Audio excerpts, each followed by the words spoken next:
All right, what is up, Podheads? We are back with another In Real Time, and I'm joined, as always, by Nate.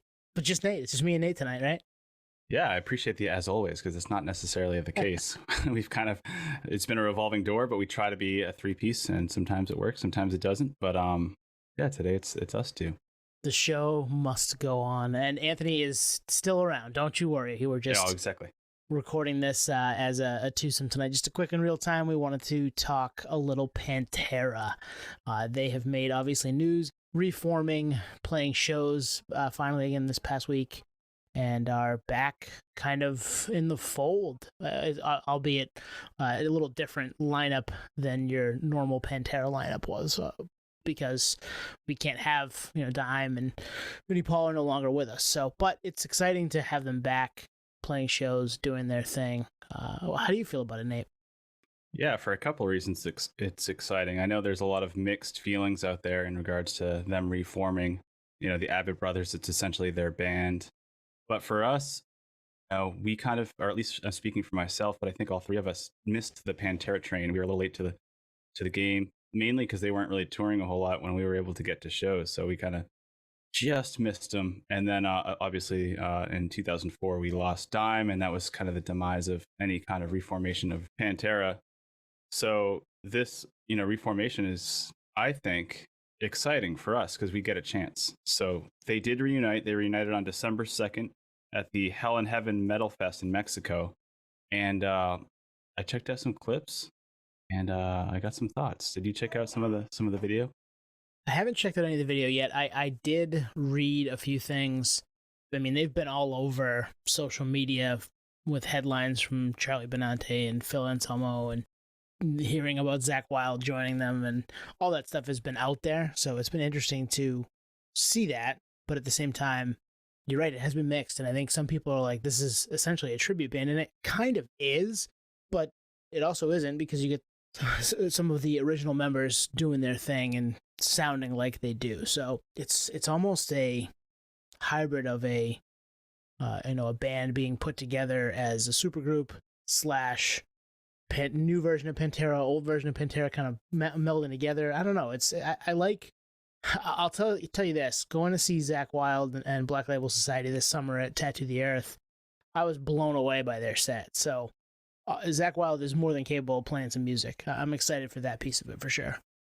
Yeah, and same with Charlie, right? Like the Anthrax was at that gig too, so we got to see them execute live. And Corey Taylor had some pretty interesting thoughts on this, which is basically shutting down any haters and really tying it down to the roots of the whole thing. And Zakk Wylde being kind of the core to that statement, which is Zakk was friends with the band before they were even truly a band. So he was there from the jump, So it couldn't be more organic for him to fill the shoes. And like you said, he's just an incredible player. So the friend tribute element and really just pulling your friends into the mix to continue the legacies, it couldn't be more organic. I understand why there's haters, because I think the Abbott brothers are really adamant about not reforming because there was a lot of bad blood with Phil.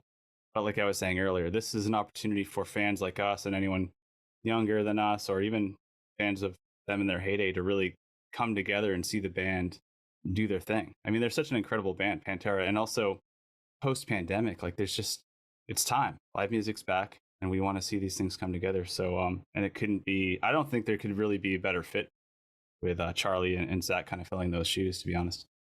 Yeah, I'd agree. I mean, as far as what they have for a lineup, all in, on board, and excited to hear them play those songs, right? I mean, that's kind of the point of it here. It's furthering the legacy of the band, which obviously is one of the best, most well-known metal bands of all time. But you get to maybe go see them, toss a couple songs out there, and my guess is we're not going to get any new music from this, which at that point I'm not sure it belongs under the Pantera name, but it could. But as far as playing shows and playing those songs, and they've got more than capable hands in there, and it's cool. I mean, anytime you can do this and bring something back, I'm excited for it. Like, too many things are gone and we don't get them anymore. So when we get them back, we should. Why are we upset about that? Like, that's a good thing. That's a great call. There's only so many legacy acts that paved the way. So for anyone to even have the balls to pull this off, we should really be really happy about it. It's not a given. In fact, this was such a far shot for such a long time, given where the Abbott brothers stood. And also, there was a rumor, I can't remember, I want to say it was like 6 or 7 years ago, where there was some rumor that Zakk Wylde was going to join the band and make this happen. Even then, there was a lot of resistance then. So for them to basically ignore that and make it happen anyway is a testament to the legacy and the fact that it's an organic fit. And there's really no better time than now to make this work. Yeah. So what do you guys think?